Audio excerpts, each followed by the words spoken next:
Baik, ya. Assalamualaikum warahmatullahi wabarakatuh. Nama saya Desi Deviani,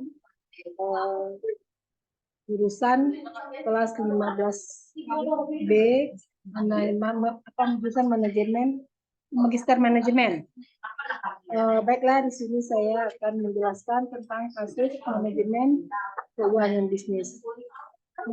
PT Pelita merencanakan untuk membuka usaha L dan usaha S. Investasi yang dibutuhkan masing-masing sebesar 1.000 juta, di mana 200 juta dibutuhkan untuk modal kerja dan 800 juta dibutuhkan untuk investasi. Struktur modal perusahaan saat ini adalah sebagai berikut. Utang itu sebesar 25%, saham preferen 15%, saham biasa 60%. Sedangkan data-data lain adalah sebagai berikut. Suku bunga yang dianggap bebas risiko adalah 6%, untuk yang diharapkan di pasar 10%, pajak perusahaan 30%, risiko pasar perusahaan 1,2. Harga saham saat ini adalah 1.000 dan dividen yang dibagikan tahun lalu sebesar 200. Reinvest itu besar 10%. Untuk mendapatkan dana ini, perusahaan akan menerbitkan obligasi sebesar 250 juta dengan nilai pari sebesar 1.000. Biaya emisi untuk menerbitkan obligasi adalah 75 per lembar. Kupon yang ditawarkan adalah 12% per tahun. Obligasi tersebut diterbitkan selama 5 tahun. Untuk memenuhi kebutuhan dana investasi, perusahaan akan menerbitkan saham preferen sebanyak 100.000 lembar dengan harga 1.500 per lembar. Dividen yang akan diberikan adalah sebesar 125 dan biaya emisi saham itu 2%.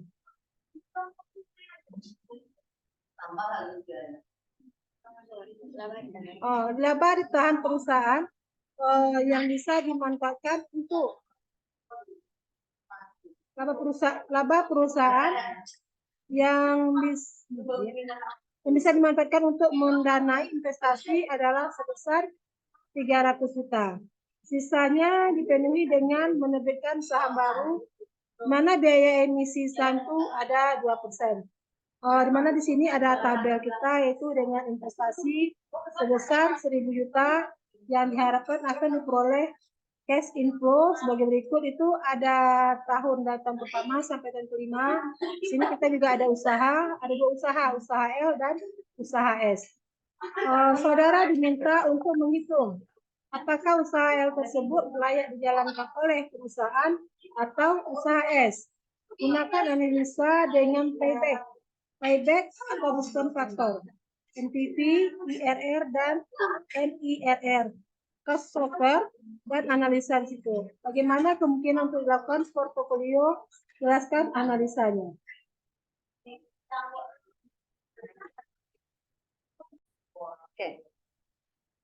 Dari usaha tadi, maka dapatlah hasilkan sini ada struktur modal yang terdiri dari utang, saham preferen, modal sendiri, dan saham baru.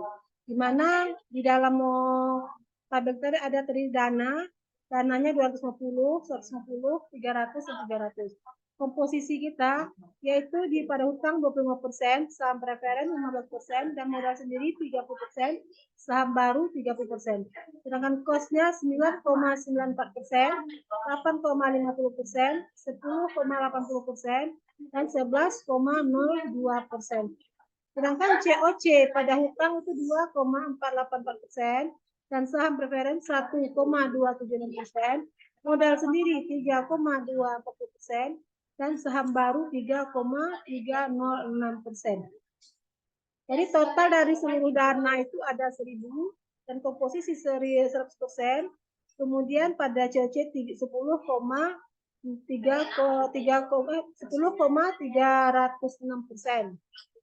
Di sini kita juga lihat dari usaha L pada tahun dari tahun 0 sampai ke tahun kelima, di mana terdiri dari 20%, yaitu 150, 200, 250, 300, dan 350. Sedangkan pada 60% yaitu tahun pertama 200, 250, 300, 350, dan 400. Kemudian pada 20% itu 250, 300, 350, 400, 450. Di mana cash flow pada tahun 0 itu bernilai min 1000. Dan tahun pertama 200, 250, 300, dan 350 serta 400. Sedangkan pada PV cash flow yaitu pada tahun 0 itu negatif 1000, yaitu 181,31, 205,47, 223,53, 236,42, 244,95. Sedangkan payback yang kita terima pada tahun pertama yaitu 800, pada tahun kedua 550, ketiga 250, sedangkan keempat 8,57143, dan pada tahun kelima 17,1429.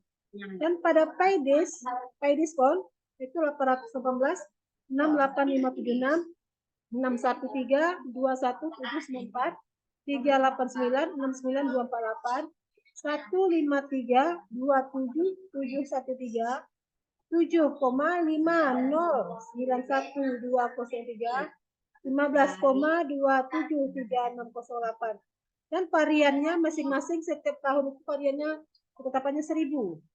Dan standar deviasi NPV itu 906,571, 821,871, 745,085, 675,472, dan 612,364. Di mana NPV dari usaha L itu 91,67, IRR kita 13,45%, MIRR 12,14%. Kemudian pada payback itu ada 3 tahun 8 bulan 18 hari, dan pada pay diskon 4 tahun 7 bulan 16 hari.